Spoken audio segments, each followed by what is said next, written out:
예, 송원석 국민의힘 원내대표가 잠시 뒤에 국회 교섭단체 연설에 나서게 됩니다. 송 원내대표는 취임 100일을 앞둔 이재명 정부의 실정을 비판하고 또 정부와 거대 여당 견제에 나설 것으로 보입니다. 관련 내용 포함한 정치권 이슈들 최인호 전 더불어민주당 의원, 김성태 전 국민의힘 원내대표와 함께 짚어보겠습니다. 두 분 어서 오십시오. 예, 안녕하세요. 예, 안녕하십니까. 어제에 이어서 오늘도 교섭단체 연설이 있습니다. 잠시 뒤에 이제 시작을 하게 될 텐데 어제는 글쎄요 당 대표가 했는데 오늘은 송원석 원내대표가 이제 하게 됩니다. 과거에 대표 연설 하셨었잖아요. 그렇습니다. 저도 몇 번 했습니다. 그렇죠. 이게 정해진 뭐 규칙이 있는 겁니까? 원내대표가 보통 이제 하고 근데 당 대표가 이제 현역 의원일 경우에는 또 당 대표가 나서고 이런 겁니다. 그러니까 지금 국민의힘 같은 경우는 이제 우리 장동혁 대표가 당 대표 된 지가 이제 얼마 되지 않았지 않습니까? 그러니까 이 교섭단체 대표 연설은 특히 정기국회 교섭단체 대표 연설이니까 많은 준비가 필요하죠.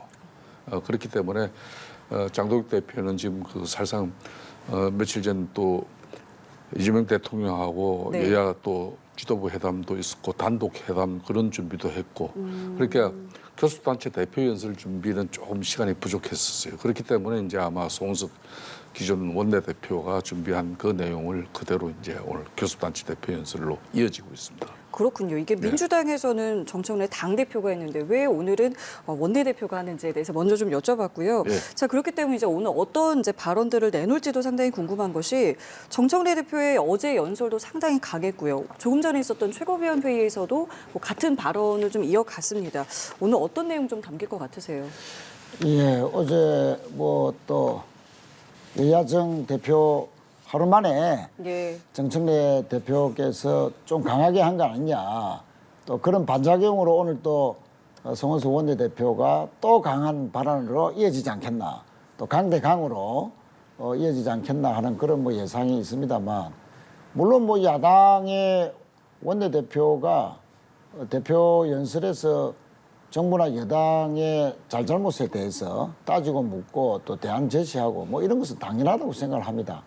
다만 여야정 대표자회의가 하루 이틀 지난 와중에 여야 대표들끼리 이렇게 공방이 주고받는 것이 과연 국정 운영에 과연 크게 도움이 될 것인가 하는 그런 측면에서는 서로 또 강대강으로 하더라도 좀 내용이 충실했으면 좋겠다. 특히 대통령과 함께 약속했던 여야정 민생협의체 이런 문제들을 앞으로 어떻게 구체적으로 챙길 것인지 이런 문제들도 야당의 원내대표로서 어떻게 어떤 부분에 대한 민생, 뭐 부동산 문제도 좋고 물가의 문제도 좋고 여러 가지가 있지 않습니까?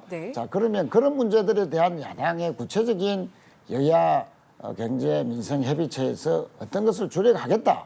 또 우리가 생각하는 대안은 이런 것이다. 뭐 이런 것을 구체적으로 이야기한다면 협치의 모멘텀을 이어가는 그런 계기가 되지 않겠나 이렇게 생각을 하고 그런 측면에서 뭐 특검에 대한 속도라든지 내용이라든지 또 한미 경제 협상에서의 미진한 점, 조지아주의 사태 뭐 이런 것들을 아주 강하게 질책하는 또 반면에 건설적인 대안도 좀 기대를 하고 있습니다. 과연 어떻게 될지 좀 지켜봐야 될 것 같습니다. 예, 잠시 후에 이제 송원석 원내대표의 교섭단체 대표 연설이 있을 테니까요. 그 부분도 저희도 연결해서 들어보도록 할 텐데 그에 앞서서 어제 있었던 정청래 대표의 교섭단체 연설을 두고 국민의힘이 강하게 반발을 했는데 발언 준비해봤습니다. 듣고 대담 이어가겠습니다. 내란의 늪에서 빠져나오십시오. 그리고 국민들에게 우리가 잘못했다 라고 진정 어린 사과를 하십시오. 이번에 내란 세력과 단절하지 못하면 위헌정당 해산 심판의 대상이 될지도 모릅니다. 국민의힘을 없애겠다는 이야기만 반복했습니다. 청산을 부르짖으면서 적대적 정치에만 기생하는 정치 세력은 저는 반드시 자멸할 것이라고 생각합니다. 네, 어제 이제 발언인데 그제 이제 대표끼리 만나서 이재명 대표와의 회담에서 손을 잡는 모습으로 시작해서 손을 잡는 모습으로 끝났는데 어제 또 강경 발언이 나왔습니다. 제가 어떻게 들으셨어요? 지금 이제 여의도 정치를 나름 뭐 저도 직접 오랜 시간 경험했고 또 나름 연구도 하고 있는데 저는 집권당 대표가 이렇게 특히 이제 대통령 취임한 지 아직 100일도 되지 않는 그 대통령이 아주 그냥 첨예하게 갈등을 빚고 있는 여야 대표들을 대통령실까지 조치를 해가지고 이게 손을 맞잡게 하고 그렇게 파한대소하고 또 집권당이 좀 포용하고 배려하는 측면에서 많이 양보해라는 그런 주문도 있었는데 그걸 하루 만에 집권당 대표가 걷어차버리면서 마이웨이 자기 정치를 예초되는 것 저는 대한민국 헌정사에서 이게 처음 봤어요. 도대체 정청래 당대표는 사람은 뭘 믿고 저러는 건지. 그렇게 최소한의 집권당 대표로서 그런 품격과 또 무게감이라는 게 있고 책임감이라는 게 있는 건데 좀 전에 최윤호 의원께서도 이야기했지만 이번에 대통령실 내 여야 지도부 회담을 통해서 얻은 게 뭡니까? 지금 이 시국의 어려움을 갖다 극복하기 위해서는 야정 민생 그 대책 협의회를 구성해가지고 언제든지 대통령도 야당 목소리 듣고 여야 간에 이렇게 협치를 통해서 이 문제를 풀어보자는 건데 어제 정청래 당대표의 그런 교섭단체 대표 연설은 자신의 자기 정치만을 위한 즉 민주당 내의 당내 정치에 자신의 강성 지층을 염두에 둔 그 이상 이하의 발언도 아닌 거예요. 알겠습니다. 대통령도 대통령이 되고 나면은 국민을 보고 달라지듯이 정청래 당대표도 달라져야 되는데 전혀 달라질 생각하지 않고 앞으로 대통령 국정 운영을 어떻게 뒷받침하겠다는 겁니까? 말씀드린 대로 오늘 국민의힘 송원석 원내대표가 교섭단체 대표 연설을 하게 됩니다. 현장 모습 함께 보시겠습니다.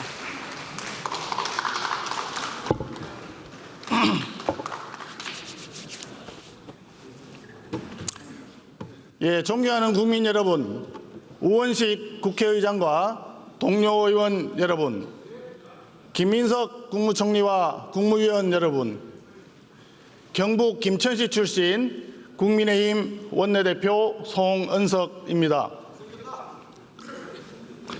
이재명 정부가 출범한 지 100일이 되어갑니다. 지난 100일은 한마디로 혼용무도, 어리석은 군주가 세상을 어지럽게 만든 시간이었습니다.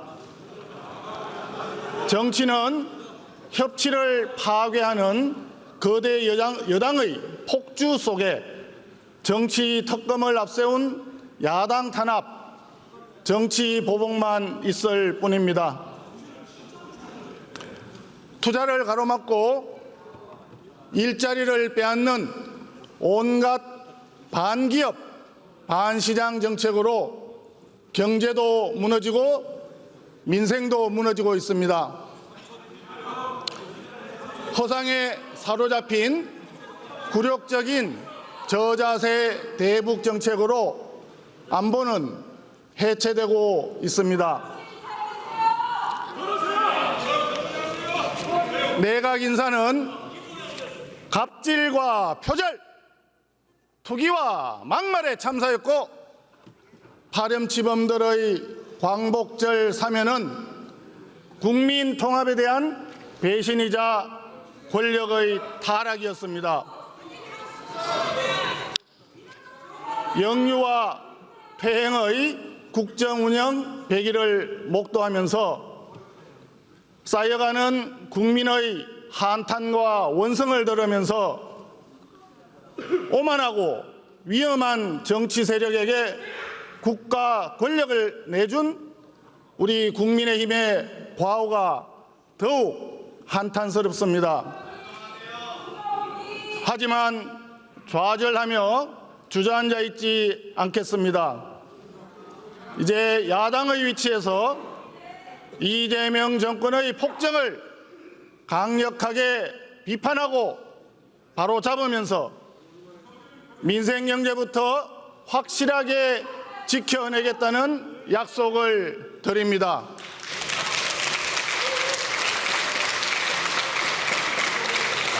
존경하는 국민 여러분, 우리 국민이 국회에 가장 바라는 것이 무엇이겠습니까? 어려운 민생을 돌보면서 보다 나은 내일을 준비하는 것일 겁니다. 배려와 존중, 대화와 타협, 바로 상생의 정치를 하라는 것입니다. 그런데 작금의 우리 국회 모습이 어떻습니까? 다수 의석을 앞세운 집권 여당의 일방적인 폭주와 의회 독재의 횡포만이 가득합니다. 총 25차례 열린 인사청문회, 자료 제출도 없고 증인, 참고인 신청도 거부하면서 청문회를 요식행위로 무력화시켰습니다.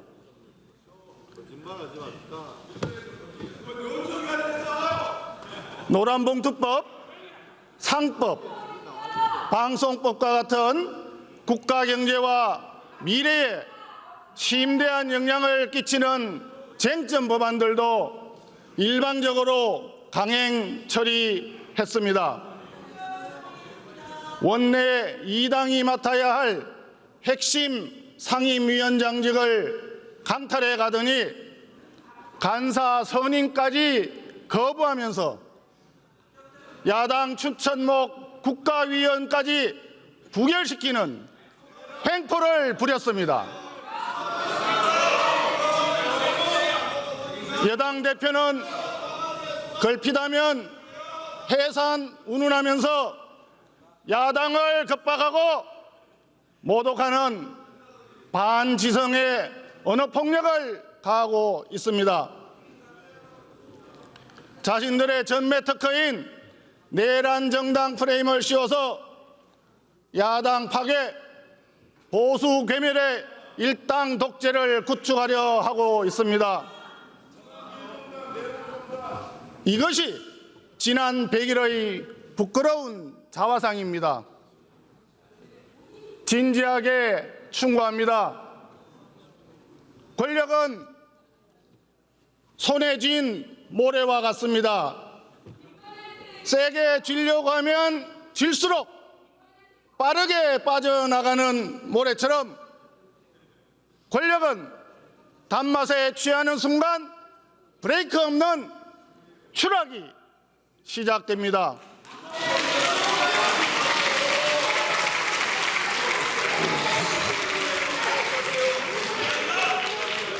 고맙습니다. 정권이 출범한 지 겨우 100일인데 왜 스스로 파멸의 절벽을 향해 가속 페달을 밟습니까? 일당 독재의 폭주를 멈추십시오.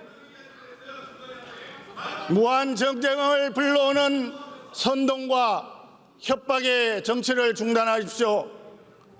국민을 위한 상식과 해법의 정치로 돌아오십시오.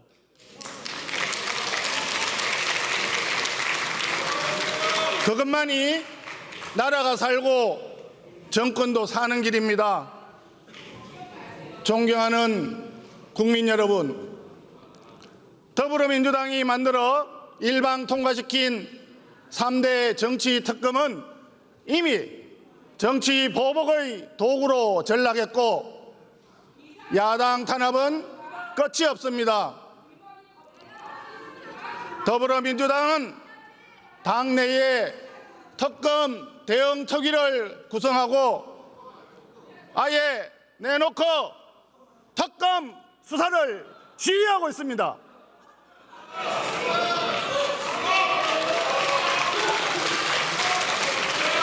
나흘 전 이재명 대통령은 관봉권 띠지 사건을 특검에 넘기라고 지시했는데 노골적인 수사 개입입니다. 특검은 무차별적인 과잉 수사로 이에 화답하고 있습니다. 뚜렷한 증거도 없이 특검은 국민의힘 의원들의 의원회관, 지역구 사무실, 자택까지 닥치는 대로 압수수색을 계속하고 있습니다. 우리 당이 전당대회를 치르는 동안에 중앙당사에 들이닥쳐서 계좌번호까지 포함한 500만 당원 명부를 압수하려고 했습니다. 국회 본청에 있는 야당 원내대표실까지 밀고 들어오는가 하면 당 사무처 직원들의 핸드폰, 노트북, 차량, 여행 가방까지 대거 압수수색을 했습니다. 우리 당 일부 의원님들을 피의자로 소환장까지 발송했습니다. 독재 국가에서나 벌어지는 정치 폭력입니다. 정당 민주주의에 대한 말살책동입니다.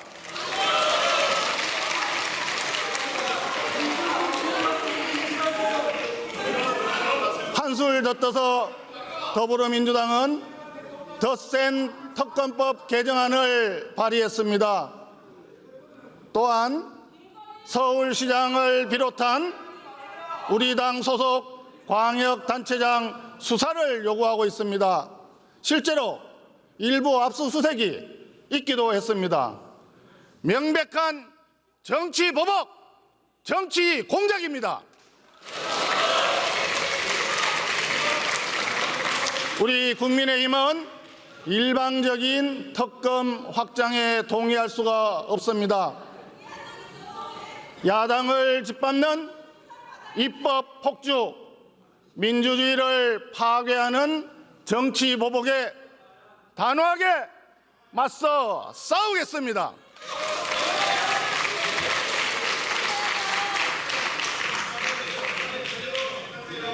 그런데 특검으로도 부족해서인지 특별 재판부를 설치하겠다고 합니다.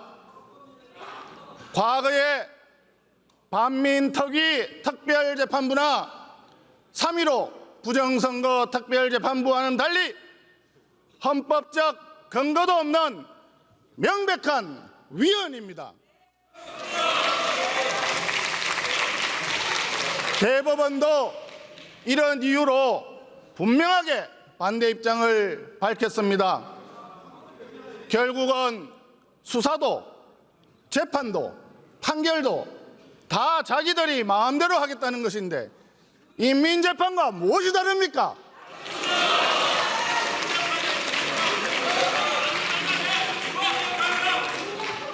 반면에 이재명 대통령의 5개 재판은 모두 중단시켰습니다. 국민을 위한 정치가 아니라 개인의 사법 리스크를 덮고 권력을 유지하기 위한 통치를 하고 있는 것입니다.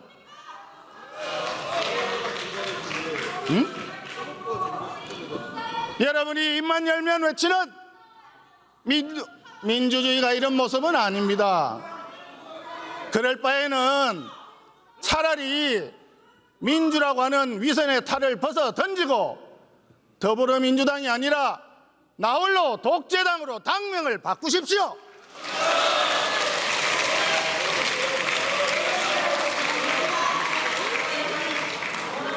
국민의힘은 모든 수단을 동원해서 법치와 민주주의를 파괴하는 만행을 저지할 것입니다. 이에 따른 국정혼란과 파국의 책임은 전적으로 이재명 정권에 있다는 점을 분명히 밝혀둡니다. 사법부의 독립을 침해하고 삼권 분립의 헌정체계를 뿌리째 흔드는 것은 곧 최민희 의원님 잘하고 계십니다. 삼권 분립의 헌정체계를 뿌리째 흔드는 것은 곧 국가를 허물어뜨리는 일입니다. 위험한 국가 해체 시도를 즉각 중단하기를 강력히 촉구합니다.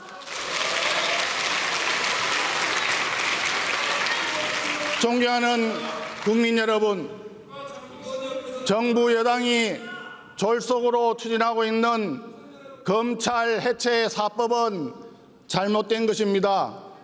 새로운 해법을 찾아야 합니다. 정부 여당은 검찰의 수사권을 전면 폐지하고 경찰이 송치한 사건에 대한 보완 수사마저도 금지하려고 합니다. 국민을 대신해서 묻겠습니다. 더불어민주당이 만든 공수처와 특검에게는 수사권과 기소권을 몽땅 다 주면서 왜 검찰의 수사권은 빼앗아야 하는 겁니까? 만약 검찰의 보완 수사까지 폐지하게 되면 경찰에서의 잘못된 수사는 누가 어떻게 통제하고 보완합니까? 결국 이 모든 피해는 고스란히 국민에게 돌아가게 됩니다. 검찰 해체는 단순한 행정 개편이 아니에요. 1949년 검찰청법 제정 이후 76년간 유지해온 대한민국의 형사사법 체계를 근본적으로 바꾸는 중대한 사안입니다. 이런 중대한 입법을 여야 합의도 없이 사회적 수기도 없이 국민의 동의도 없이 빨리빨리 속도로 몰아치는 게 말이 됩니까?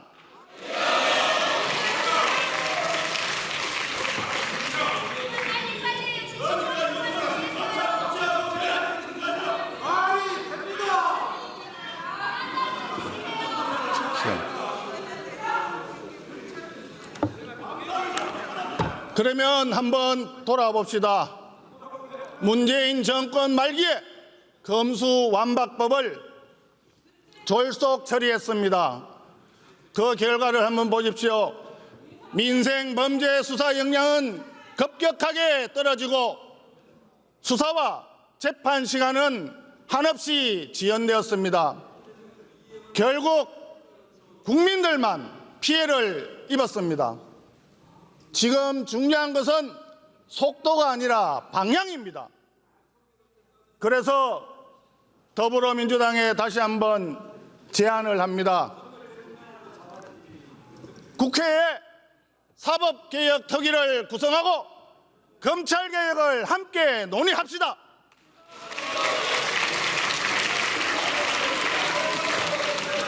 지금 본회의장에 계신 많은 의원님들이 호응해 주듯이 우리 국민의힘도 검찰개혁의 필요성에 동의합니다. 사회적 약자 보호를 최우선시하는 검찰개혁이 필요하다고 생각하고 있습니다. 이미 개혁의 방향과 중요 정책에 대한 밑그림은 마련되어 있습니다. 사개특위에서 여야가 함께 머리를 맞대고 책임 있는 검찰개혁 논의를 이어갈 것을 제안합니다.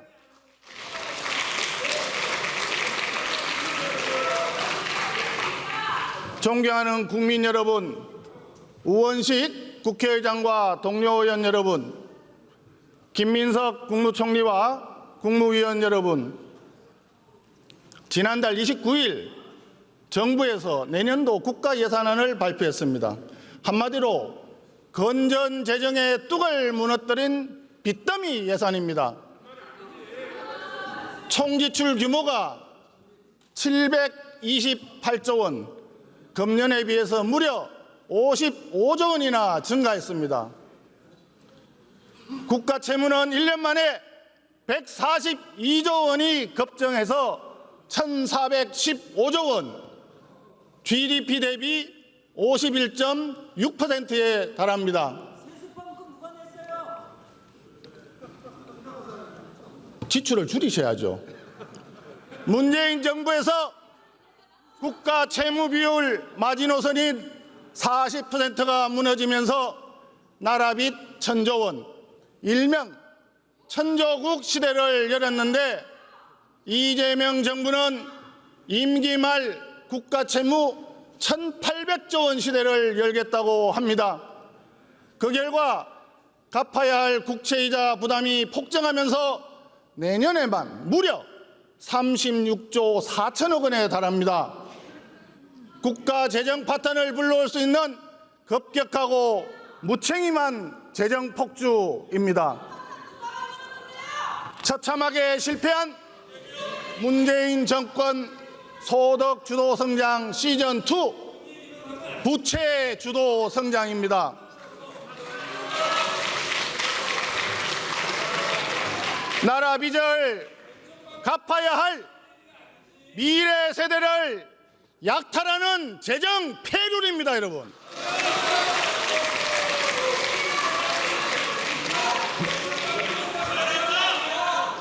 정부는 이렇게 얘기합니다. 빚더미 예산이 아니라 씨앗을 빌려서 농사를 짓는다고 포장을 합니다. 빌린 씨앗으로 한 끼를 때우는 데 써버리는 포퓰리즘으로 넘쳐납니다. 이 대통령의 대선 공약이었던 아동수당의 35조 8천억, 농어촌 기본소득의 11조 5천억, 지역사랑 상품권의 24조 원, 지방선거를 대비하는 현금성 예산이 대거 포함되어 있습니다. 그러면서 작년 예산심의 때 더불어민주당이 전액 삭감했던 대통령실과 경찰, 검찰, 감사원의 특활비도 슬그머니 모두 복원했습니다. 지금 자신들이 출범시킨 3대 특검 특활비 내역은 아예 공개도 못하겠다고 하고 있습니다. 안면 몰수, 모렴치, 이중잣대 부끄럽지 않습니까?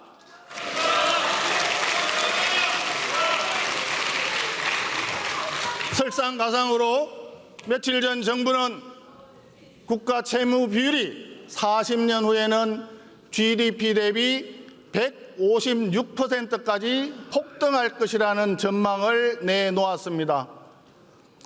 국가 재정에 지옥문이 열리고 있는 것입니다. 우리 국민의힘은 대한민국을 빚더미로 올려놓는 재정 폭주를 용납할 수 없습니다. 국회 예산 심사를 통해서 불효불급한 포퓰리즘 예산을 철저히 가려내겠습니다. 무분별한 돈 풀기와 재정 파탄을 막아내기 위해서 재정건전화법 제정이 반드시 필요합니다.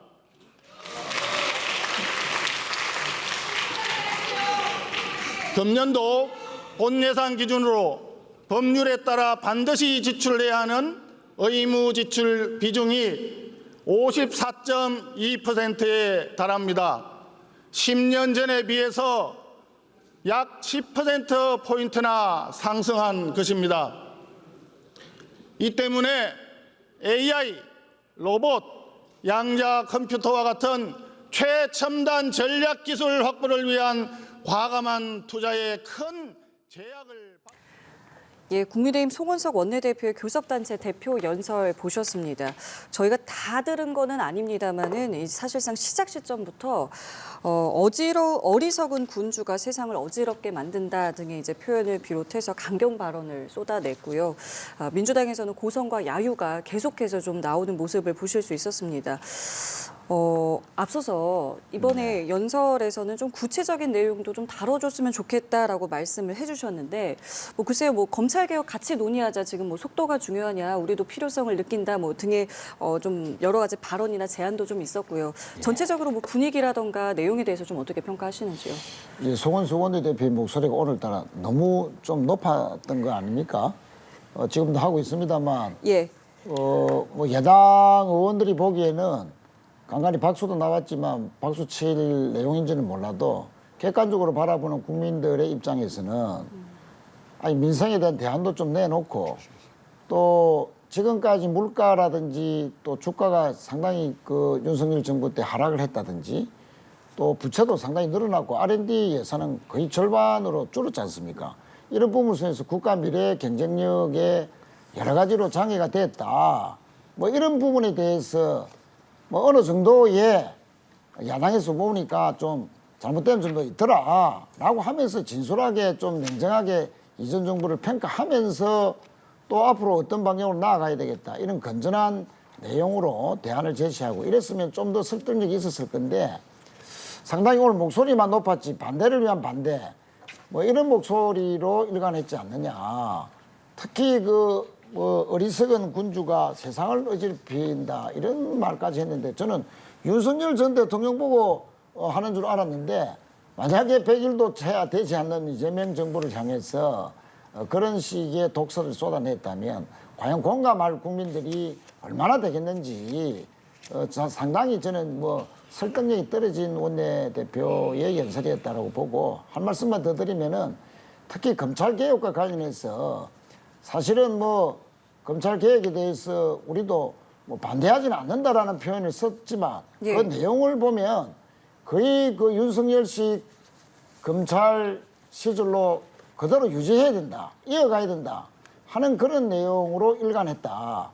만약에 그 송원석 원내대표가 검찰개혁에 대해서 동의한다는 최소한의 진정성을 확보하려면 수사와 기소를 완전히 분리하겠다라든지 또 그 원칙 속에서 과거에 잘못된 어떤 그 정치 검찰의 행태들 최근에 그 관권 띠지가 지금 뭐 사라졌다는 그 엄청난 기상천외한 사건에 대해서라도 언급을 하면서 검찰개혁의 필요성을 역설하는 가운데에 어떤 다른 대안을 내놓았으면 뭐 좀 더 그 진정성이라도 최소한 인정받을 수 있었을 건데 아무런 대안 없이 마치 뭐 검찰이 그대로 존속돼야 된다. 보안 수사권을 주장하면서 교묘하게 검찰의 수사지휘권, 수사권을 계속 이어가야 된다는 식의 내용을 일관했기 때문에 검찰 개혁에 대해서도 발목만 잡는 그런 내용으로 일관했지 않느냐. 그런 측면에서 상당히 실망스러운 대표 연설이었다라고 밖에 말씀드리지 않을 수 없습니다. 실망스럽다, 반대를 위한 반대다라고 평을 해주셨는데요. 어떻게 보셨습니까? 예. 어제 정청래 대표가 교섭단체 대표 연설로서 집권당 대표로서의 어떤 품격과 또 책임감 그리고 진정한 협치 전국을 위한 어떤 진정성 있는 그런 민주당 대표 연설이 이루어졌다면은 오늘 이런 송원석 원내대표가 상당히 그 결기 있는 저런 연설은 강도가 많이 누그러졌을 수 있는데 제가 볼 때는 이게 가는 말이 고와야 오는 말도 고울 건데 어제 분명히 정청래 당대표가 그저께 있었던 이재명 대통령이 주재한 여야 지도자 회담 그리고 단독 회담까지 마친 그런 협치 전국을 위한 상당한 진척에서 하루 만에 거듭 차버린 뭐 그 당대표가 정청래 대표거든요. 거기에 대한 송원석 원내대표의 입장은 아주 단호한 거죠. 아무리 이재명 대표가 협치 정국을 만들어서 지금 미국 트럼프 대통령하고의 간세 전쟁에서도 국민 통합적인 의견을 가지고 효율적으로 잘 대응하고 또 미국이 지금 오늘도 애틀란타 지금 긴급하게 우리 국민들 실어오기 위해서 비행기가 뜨는 모습을 조금 전에 봤지 않습니까? 이런 참담하고 안담한 현실이 지금 국제사회에서 벌어지고 있는 부분에 대해서 대한민국의 정치가 얼마나 안정을 되찾고 국민 통합을 위한 어떤 그 노력이 중요한지 집권당 대표가 그걸 모르고 어제 정청래 당대표 교섭 연설 같은 경우는 이거는 여전히 집권당 대표가 아니라 당내 정치에 함몰돼 가지고 자신들의 강성 지청 나는 이재명식으로 따라가면은 나는 다음에 자기도 큰 꿈을 이룰 수 있다는 그 이상 이하도 아니었어요. 그러니까 오늘 이제 송원석 원내대표 입장에서는 그동안 국회에서 집권당 주도로 이재명 대통령은 협치 정국을 이야기했지만은 집권당 정청래 대표 주도의 그런 거대 입법 권력 민주당은 심지어 상임위 법사위 간사위원 정도 선임하는 것조도 지금 협조하지도 않는 정도죠. 상법이라든지 노란봉투법이라든지 세제 개편안이라든지 뭐든지 또 검찰개혁이라든지 그리고 방송 3법이라든지 뭐든지 일방 독주로 다 통과시켜버렸어요. 그나마 그저께 그래도 이재명 대통령 중심으로 새롭게 한번 잘해보자. 그런 뭐 신기 일전이 있었다 그러면은 어제 정청래 당대표가 그런 입장 나와서는 안 되는 거죠. 저는 당내적인 집권당 대표와 용산 대통령실이 어제 중앙일보 뭐 일간지에 나온 그 기사 내용만 보더라도 얼마나 지금 상황이 심각하게 흘러가고 있는지, 정청래 대표의 저는 마이웨이식 지금 현재 집권당의 어떤 자신의 정치적 이미지를 공고히 가져가기 위한 그런 부분에 대해서는 이제 더 강한 야당을 불러들일 수밖에 없다는 그런 내용이에요. 그러니까 지금 정청래 당대표가 저렇게 나오는데 말 장동익 당대표나 송원석 지금 국민의힘 원내대표 제1야당 원내대표가 우리는 그럼에도 불구하고 협치정국에 협조할게. 응? 그리고 국민 통합을 위해서 우리 야당도 일정 부분 많이 노력할게. 이런 정치가 어디 있습니까? 저는 대한민국의 이런 불행한 정치를 양산시키고 있는 정말 이재명 대통령의 지금 현재 아직까지 100일도 안 된 국정 운영에 있어서 집권당 대표가 저렇게 판을 깨고 있는 부분에 대해서 뭔가 특단의 조치가 이루어지지 않으면 결국은 국가적으로 불행하고 국민들이 이 정치에 대한 불안은 더욱더 가속화될 수밖에 없는 거예요. 그 모든 책임은 이재명 대통령에게 올라가는 겁니다. 그걸 잘 알아야 되는 거죠. 그러니까 정청래 대표 연설에 대해서 말씀을 해주셨는데 말씀처럼 이재명 대통령은 지금 협치라든가 양보를 강조하고 있는 와중에 오히려 그 이후에 지금 분위기가 굉장히 더 안 좋아졌단 말이죠. 근데 내일 이재명 대통령의 기자회견이 또 예정이 되어 있는 상황에서 이것이 이제 이재명 정부의 부담이 될 수도 있다라는 말씀을 하셨는데 이 부분에 대해서는 어떻게 보세요? 그렇습니다. 내일 이재명 정부 출범한 지 100일이 되는 날인데 예. 대통령께서도 기자회견을 준비를 하고 있습니다.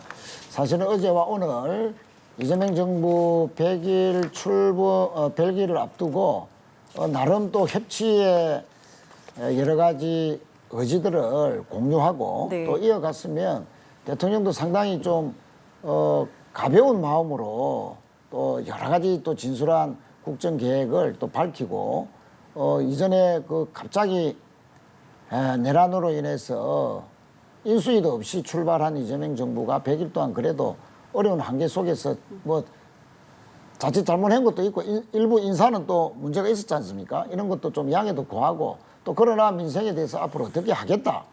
또 실제 야당 대표나 여당 대표에도 이야기했지만 한미 정상회담을 통해서 경제 협상이 어떻게 되어 왔다는 거, 그동안 알려지지 않았던 그런 정보들도 국민들에게 보고도 하고 또 앞으로 조지아주 사태의 예방을 위해서 우리나라 외교력을 어떻게 높인다는지 막 여러 가지 이제 그 국민들에게 좀 말할 수 있는 좀 가벼운 상태에서 좀 부담이 없는 상태에서 협치의 분위기 속에서 말씀을 해야 되는데 어쨌든 이제 오늘도 야당의 원내대표 뭐 야당석에서 저렇게 박수가 나오고 있습니다만 국민들이 볼 때는 상당히 씁쓸하다.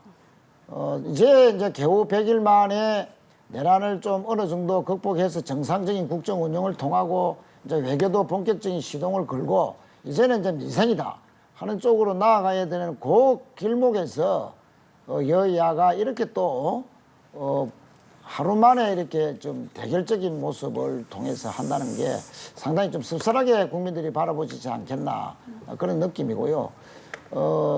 정당 해산 주장에 대해서 야당이 또 발끈해서 오늘 그까지 이어지는 것 같은데 정청래 당대표는 오늘 이제 아침에 이런 식으로 이야기를 했습니다. 내란 세력과 단절하라는 충언이었다라고 이제 이야기를 했는데 오히려 어제 야당을 좀 그렇게 정당 해산 우는 또 26번 이렇게 언급하는 그런 상당히 좀 줄이고 오히려 내란 종식을 위해서 여야가 힘을 합치자라는 표현을 했으면 내용은 다 전달되면서도 서로가 협치의 분위기를 좀 이어갈 수 있지 않았겠나 하는 그런 상당한 아쉬움도 저도 가집니다.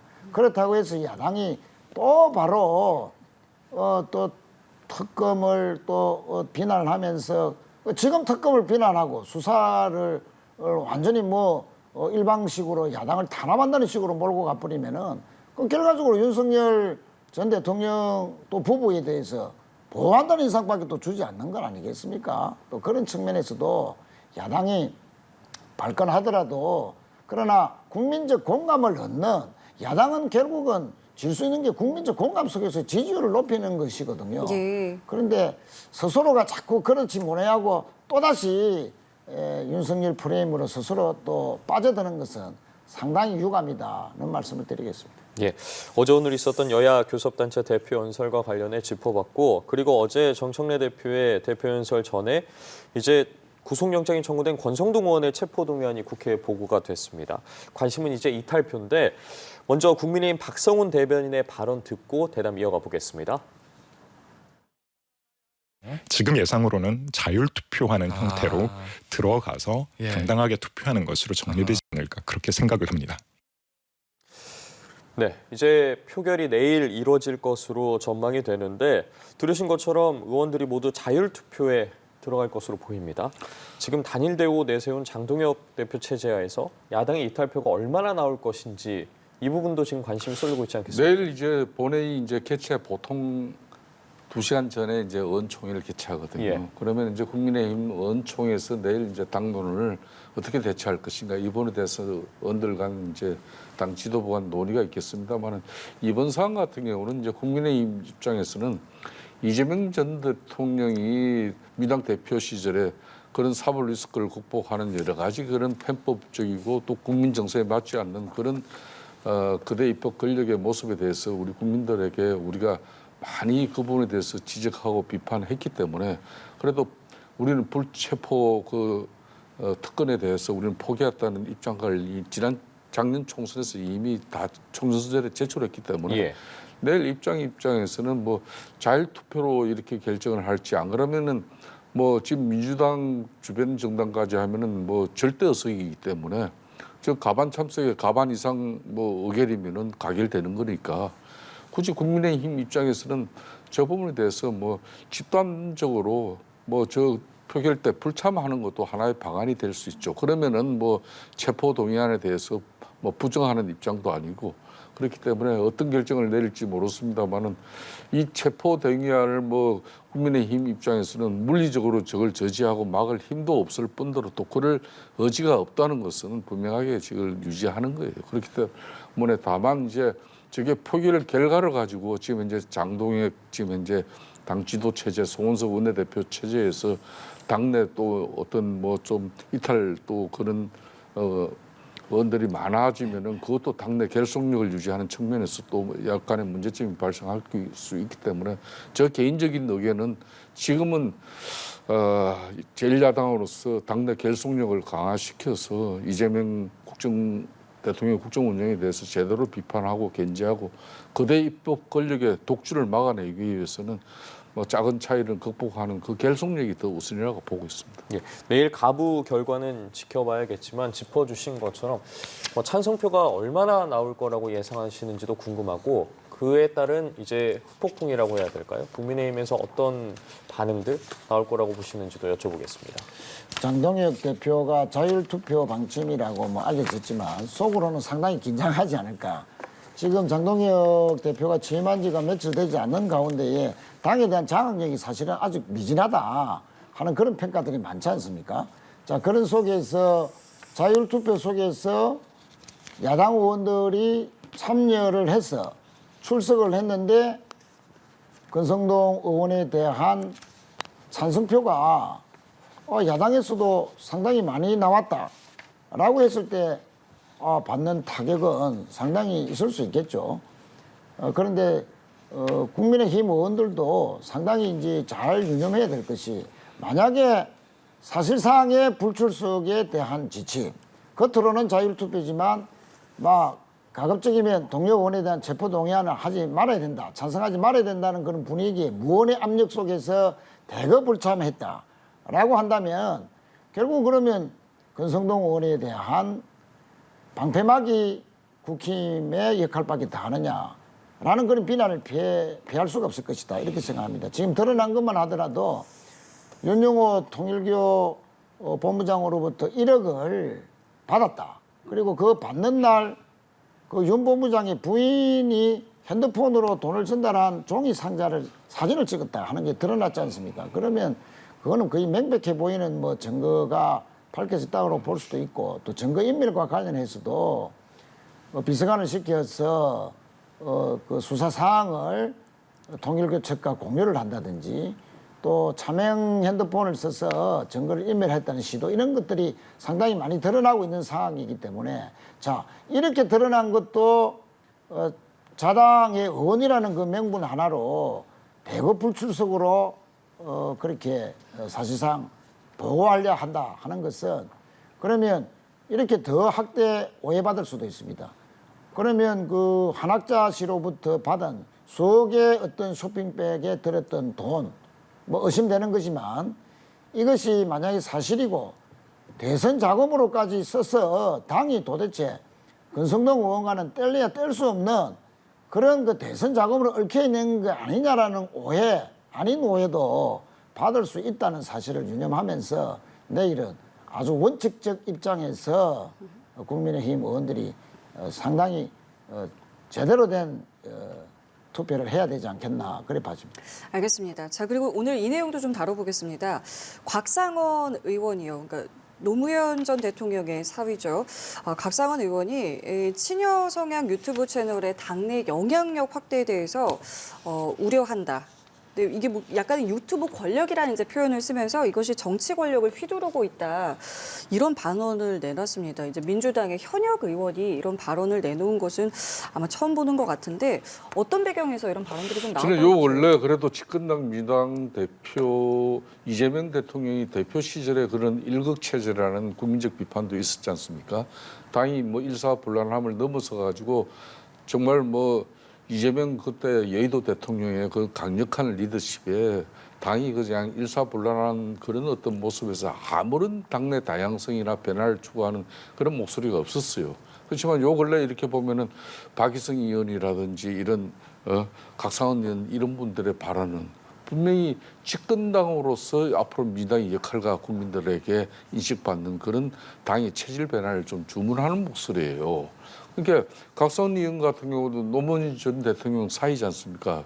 그리고 정치의 1번지라 그러는 종로의 지역을 두고 있는 의원으로서 그러니까 사실상 지난번 전당대회에서도 사실상 지금 방송 자막에도 나오고 있으면 의심맹심해가지고 김어준 방송 저 유튜브의 그 위력에 의해서 민주당 뭐 중진 의원뿐만 아니라 초재선 의원들까지 저분 눈치를 보지 않으면은 사실상 정치가 쉽게 되지 않을 정도로 위험한 상황이거든요.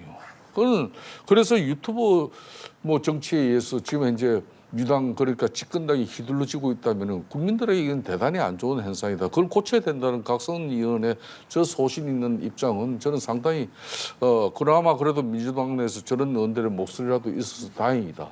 또 박희성 의원 같은 경우도 물론 본인이 판사 출신이지만은 아니 내란 특별재판부라는 게 지금 현재 특검 세계 이 대응 TF 위원장을 전현희 의원이 맡고 있는데 이 전현희 위원장이 이 쉽게 말하면 자신들 입맛에 맞지 않는 지금 법원의 결정이 나오고 특히 한덕수 전 총리가 구속 뭐 이렇게 영장이 발부되지 않고 또 지견 부장판사가 윤석열 전 대통령의 내란죄 재판을 해나가는데 구속 취소 결정을 하고 그런 사유 때문에 이거는 지금 현재 사법부 체계를 믿지 못하겠다. 그래서 특별재판부를 만든다. 이런 부분에 대해서 그래도 양식 있는 박인성 의원 같은 사람들이 목소리 내가지고 대한민국 사법 형사 체계를 뒤흔드는 이거는 잘못이다. 이런 내적인 목소리가 나오고 있다는 것은 저는 상당히 그나마 다행스러운 목소리로 뭐 인식되어지고 있습니다. 이 유튜브 채널이 뭐 갑자기 생긴 것도 아니고 이게 왜 지금 이 시점에 갑자기 좀 나왔는지 이 부분이 좀 사실은 좀 궁금한데 어떻게 좀 들으셨습니까? 예, 뭐 각상원 의원은 초선 의원이지만 소신 있기로 상당히 좀 유명하죠. 한번 또 작심해서 발언을 하면은 상당히 또 밀고 가는 그런 경향이 있는 그런 의원인데 머리를 조아릴 생각이 없다. 예. 막 그런 표현을 했지 않습니까? 네. 그런데 아마 저 방송에 출연하는 의원들이 아마 60여 분 이상이 되는 걸로 제가 알고 있는데 참여한 방송에 출연한 의원들이 들으면 머리를 조아려서 출연했냐 뭐 그런 식으로까지 뭐 이제 표현할 것까지 있느냐라고 해서 상당히 서운해할 의원들도 상당히 있을 수 있을 것 같습니다. 다만 이제 이 유튜브 방송은 레거시 기성 언론에서의 장점과 단점을 나름대로 또 보완도 하고 어떤 면에서는 뭐 주도도 하는 뭐 그런 긍정적인 측면도 분명히 있고요. 또 그러나 과한 표현이라든지 심지어 유언비어의 진원지 역할을 한다 하는 그런 측면에서는 또 아주 부정적인 평가를 받는 것도 사실입니다.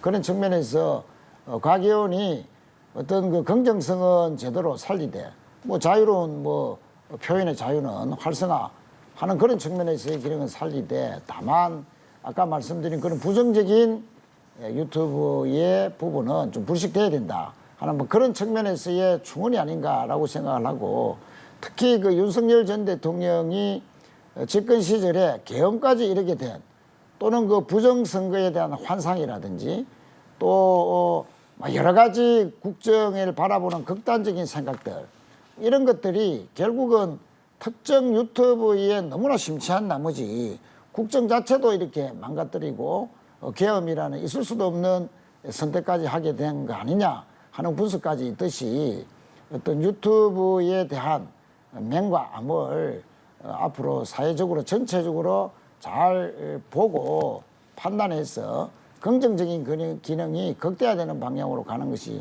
또 좋지 않겠나 하는 생각도 덧붙이겠습니다. 앞서 저희가 함께 보신 것처럼 미국 조지아주 한국 공장에서 체포 구금됐던 우리 직원을 태우고 돌아올 전세기가 조금 전에 인천국제공항을 출발을 했습니다. 자, 이 장면이 이제 출발 직전의 모습이고요.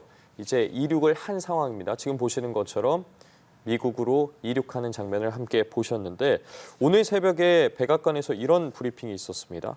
이번과 같은 대규모 구금 재발 방지를 위해서 담당 부처가 공동 대응에 나서겠다라고 밝혔는데 앞서 이재명 대통령도 이번 사태에 대해서 강한 유감을 표했습니다. 정부에서도 미국 측에 최고 수위의 불만을 전달했다고 하는데 앞으로 좀 우리 정부가 협상에 어떤 전략으로 좀 나서야 된다고 보십니까? 지난번 트럼프 대통령하고 이재명 대통령 입장에서는 분명히 상당히 큰 인식의 차이로 한미 정상회담이 이루어졌습니다. 트럼프 대통령은 그 이전에 숙청과 혁명이라는 이야기를 하면서 어떻게 협상에 대해서 상당히 자기가 좀 그런 분위기를 잘 활용하면서 우리는 추가적으로 1,500불 또 이상의 그런 또 투자를 약속했지 않습니까? 그런 측면에서 엄청난 700조면은 대한민국 1년 예산을 초과하는 그런 엄청난 투자를 미국에 합니다. 그런 투자를 하면서도 우리 거기에 투자하는 기술 인력들 그리고 그 숙련된 그 노동력으로서 그게 시스템이 제대로 작동하기 위해서는 분명히 우리 기술줄과 인력이 들어가서 그걸 해결해야 되는데 그러기 위해서는 비자 이 해결 문제는 가장 우선적인 문제인데 저는 그런 측면에서 미국이 그러면 한국의 그런 투자만 그러면 보장받고 한국 국민들에 대한 뭐 이익이라든지 또 인권 쉽게 말하면 비자 문제 이거는 오랜 수건이 있는데 이 부분에 대해서는 전혀 진척된 입장 없이 이렇게 진행시킨 부분에 대해서는 대한민국 국민적 상당한 비판에 그 이재명 대통령과 또 정부 입장에서도 강력하게 미국 트럼프 정부의 이 부분은 문제를 제기해야 될 문제예요. 그렇지만은 여전히 미국에 실질적으로 트럼프 대통령이나 미국 정부 당국자들의 인식은 변화되지 않고 있습니다. 왜? 트럼프 대통령의 국정 운영 최우선 과제가 불법 이민자 추방이에요. 이 정책을 갖다 지켜나가는데 하필이면 그 불법 이민 추방자 대규모 사업장을 갖다 한국이 투자하는 그 건설 현장을 짚었단 말입니다. 그렇게 해서 체포고음을 이룬 부분이니까 이제는 오늘 이제 우리 전세기 띄워가지고 우리 그 국민들 태워가지고 온다고 해서 정부 한 일 다 한 거 아닙니다. 이런 엄청난 우리 기업의 대규모 투자가 이루어지는 부분에 대해서 이거는 당연히 주권 국가로서 그러면 한국만 이렇게 이런 투자 미국의 지금 대규모 가장 큰 투자가 이루어지고 나라가 대한민국이에요. 그게 맞는 이제 미국의 대우와 또 우리 오늘 뭐 미국 이걸 총괄하는 이제 국토안보부 장관 같은 경우는 추방될 거라는 표현을 여전히 쓰고 있어요. 그리고 이제 또 미국 이민청 입장에서도 여전히 이 구금자 추방될 것이다 이렇게 쓰고 미국의 당국들은 한결같이 추방이라는 이야기를 써요. 그런데 이제 우리 조현 외교부 장관 같은 경우는 구금자 다수가 이제 이게 자진 출국 형식으로 출국을 한다. 그렇기 때문에 앞으로 5년 이후에도 이렇게 불이익을 받지 않고 미국에 들어갈 수 있다 이런 이야기를 하지만 그런 부분도 제대로 지금 현재 미국 당국과 협상을 통해서 마무리 짓고 이 문제를 앞으로 근원적으로 제도 개선 해결을 하는데 정부가 이제 정말 새로운 각오를 다질 때라고 저는 보고 있습니다. 말씀해 주신 것처럼 물론 우리 정부에서도 사태를 최대한 빠르게 수습하기 위해서 발빠르게 움직였습니다. 하지만 짚어주신 것처럼 이 이후에 이제 우리에게 주는 시사점에 대해서도 생각을 해봐야 할 것 같은데 아무래도 뭐 말씀해 주신 것처럼 투자와 관련된 부분 이야기해 주셨는데 트럼프 대통령 같은 경우에 워낙 또 거래에 능통하지 않겠습니까? 앞으로 이제 무역 협상도 남아 있을 거, 관세와 관련된 부분도 계속해서 실무 협상이 이어질 텐데 이러한 부분에서 이번 사태를 그 한 일관선상에 놓고 봐야 된다고 해야 될까요? 하나의 카드로 사용해야 된다고 해야 될까요? 그런 부분에 대한 고려도 필요해 보이는데 어떻습니까? 그렇습니다. 여러 가지 이 외교력의 발휘가 다양하게 좀 전개가 되어야 될 시점 아니냐 그렇게 생각을 하고요. 우선 이 국민적인 공분이 지금 일어나고 있지 않습니까?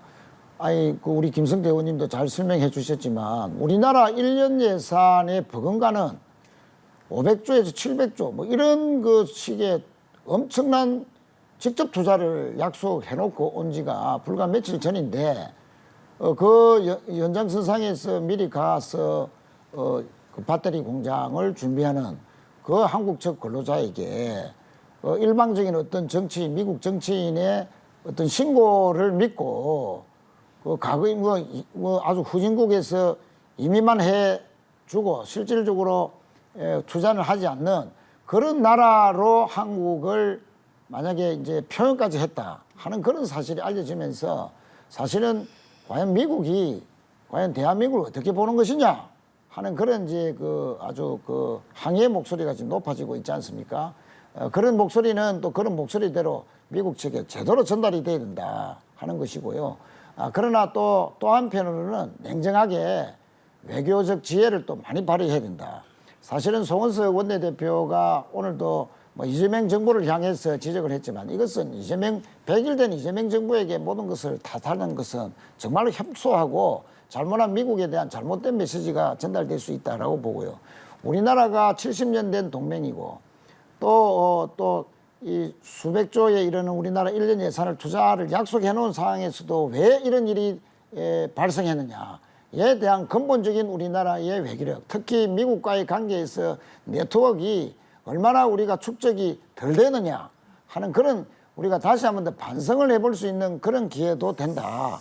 그런 측면에서 우리의 모든 가용할 수 있는 외교력을 이번 기회에 다 가동을 해서 또 다 축적할 수 있는 그런 기회로 삼아서 트럼프 정부와 어떨 때는 협상을 제대로 하더라도 또 어떨 때는 국민적인 여론을 바탕으로 배경으로 해서 또 배짱 있는 그런 또 협상도 해갈 필요가 있다라고 생각을 하고 한 말씀만 더 드리면은 대만의 TSMC도 지금 현지 공장을 짓고 있고 일본의 도요타 자동차도 현지 공장을 짓고 있는데 가장 세계에서 많은 투자를 약속한 대한민국의 그 공장 짓는 곳에 왜 하필 저렇게 들어와서 쇠사슬로 묶고 가느냐 그런 부분에 대해서는 다시 한 번 더 상당히 항의성 그 유감을 표하고 또 앞으로도 투자는 하는데 앞으로도 이런 일이 또 있을까 해서 또 불안하다는 말씀까지도 드리면서 우리 모두가 여야 할 것 없이 모든 국민들이 이 사태에 대해서는 국익의 관점에서만 오로지 지혜로운 대응을 함께 해야 될 때다 그렇게 생각합니다. 저 말에 이어서 한 말씀을 저 보태겠습니다. 지금 현재 대한민국의 정치 안정과 국민 대통합이 왜 중요한 대목인지 이 애교는 국가 간 해결의 도구예요. 그러니까 미국하고 지금 애교관계가 원활치 않다는 걸 우리가 국민들이 다 느끼고 있지 않습니까? 그럼 이 문제를 근원적으로 해결하기 위해서는 이재명 정부의 미국에 대한 인식을 달리 바꿔주는 길밖에 없는 거예요. 자, 그러려면은 우선 내치 정치가 안정돼야 되는 것이고 국민적 갈등 분열을 넘어서서 이걸 국민 대통합으로 대한민국이 이렇게 안정된 기반 속에서 쉽게 말하면 미국을 상대해야 우리가 슬기롭고 지혜로운 대응이 될 수 있는 거예요. 그래서 이제 이재명 대통령이 지금 협치정국을 조성하고자 하는 건데 그걸 걷어차는 정청래 대표 저 말씀 잘 새겨들으십시오. 이거 정말 중요한 지금 국가적으로 순간이에요. 알겠습니다. 오늘 두 분 말씀도 여기까지 함께 하도록 하겠습니다. 지금까지 최인호 전 더불어민주당 원내대표, 김성태 전 국민의힘 원내대표와 함께했습니다. 두 분 감사합니다. 예, 감사합니다.